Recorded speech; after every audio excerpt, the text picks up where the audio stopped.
जो ये सरकार है, गठबंधन की सरकार बनी है एनडीए की, तो ये ज़्यादा लंबे समय तक नहीं चल पाएगी, क्या कारण है? देखिए,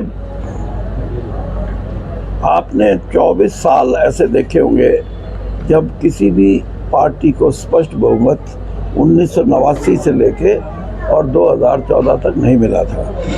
तो वो सरकारें चलती तो थी, लेकिन सरकार की जो गति है विकास की, अगली सोच की, नए मंजिलें तय करने की, वो कमज़ोर पड़ जाती है। और ये सरकार भी उसी पद्धति की सरकार है। 2014 और 2019 में तो स्पष्ट बहुमत मिला भाजपा को, लेकिन अब जब ये गठबंधन की सरकार है तो इसको बहुत सी ऐसी समस्याओं का सामना करना पड़ेगा जिसमें दूसरे जो इनके पार्टी से जुड़े हुए दो दल हैं वो किसी न किसी रूप में अपनी जो उनकी सोच है उसको आगे रखेंगे। और ऐसी परिस्थिति में सरकारें ज़्यादा लंबा नहीं चलती। आपने देख लिया, अटल बिहारी वाजपेयी जी की सरकार 13 दिन चली, फिर 5 महीने चली, और इसी प्रकार से दूसरी सरकारें भी ज़्यादा लंबे समय तक, चाहे वो क्या नाम, अपनी चंद्रशेखर जी की सरकार थी, चाहे अपने जो वीपी सिंह की थी, और ये जनता पार्टी नहीं, वो जो 2 और प्रधानमंत्री बने थे, गुजराल और देवेगौड़ा की सरकार है। तो ये उसी पद्धति पे चलने वाली सरकार है। और मैं तो साफ ये कहता हूँ कि 1.5-2 साल भी चल जाए तो कहना बहुत बड़ी लंबी चल गई है सरकार। और इस सरकार का एक फायदा जरूर है, वो ये कि अब जो लोगों पे ज्यादती हो रही थी, कहीं चीफ मिनिस्टरों को जेल में दिया जा रहा था, कहीं अपनी बातों को स्पष्ट करने के रूप में कुछ ऐसे पत्रकार थे, ऐसे जर्नलिस्ट थे जो अपनी बातों को, लोगों की भावनाओं को प्रकट करते थे, उनके ऊपर ज्यादतियां की जा रही थी। और किसी न किसी रूप में वो लोग जो इनकी पार्टी के लिए खतरा साबित हो रहे थे, बीजेपी के लिए, उनको जरूर लगाम लगेगी। अब ज्यादती नहीं कर सकेंगे। और जो घमंड की सरकार थी, एरोगेंस, उसको तो खुद आरएसएस ने मान लिया कि हाँ, भारतीय जनता पार्टी की सरकार में जिस तरह की एरोगेंस थी, एरोगेंस को हिंदी में क्या बोलते हैं, अहंकार जो था, वो उनका 400 की बात करने वालों का 243 पे आके ये खड़े हो गए। तो इसका परिणाम है ये।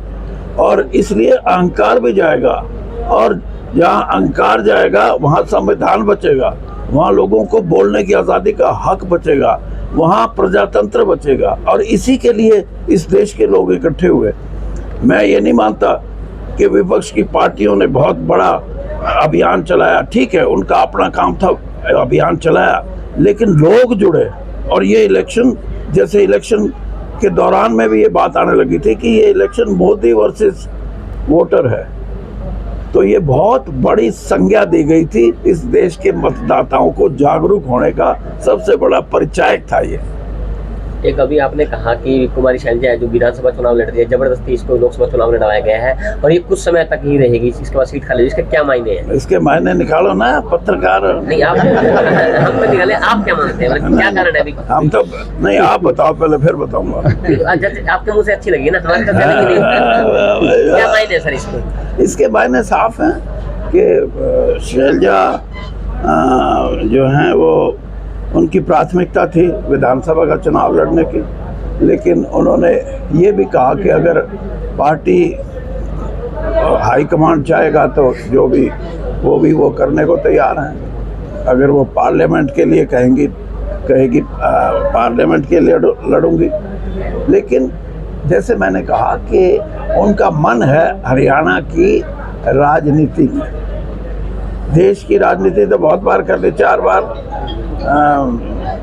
वो एमपी रही है हरियाणा से, राज्यसभा में रही हैं 1 बार, और मंत्री रही कई साल। तब हरियाणा की राजनीति करेंगे, अच्छी बात है।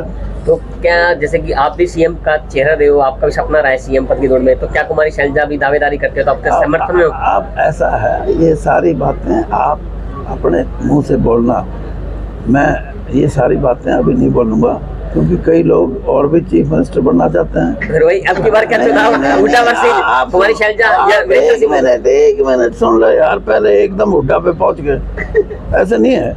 मैं ये कह रहा हूँ कि एक पद्धति है कांग्रेस पार्टी में, हमेशा कांग्रेस पार्टी कभी किसी को मुख्यमंत्री के रूप में लेके नहीं चलती, और इसीलिए 6-7 आदमी अगर बनना चाहते हैं तो कम से कम अपने मतदाताओं को ये तो कहेंगे यार हम बढ़ेंगे, वोट दो।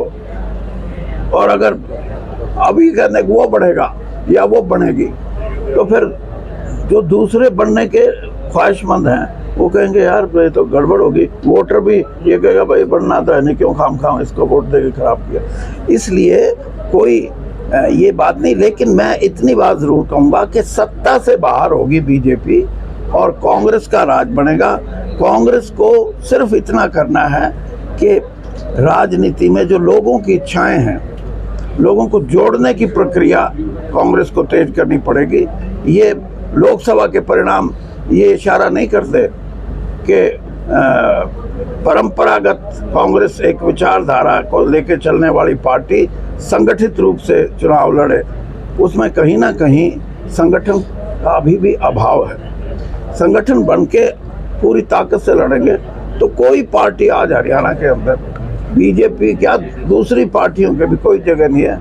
एक स्पष्ट बहुमत कांग्रेस को मिलेगा, लेकिन कांग्रेस को अपने कांग्रेस एक और कांग्रेस के कार्यकर्ताओं को पूरी निसंकोच होके उनके जिम्मे चुनाव अभियान।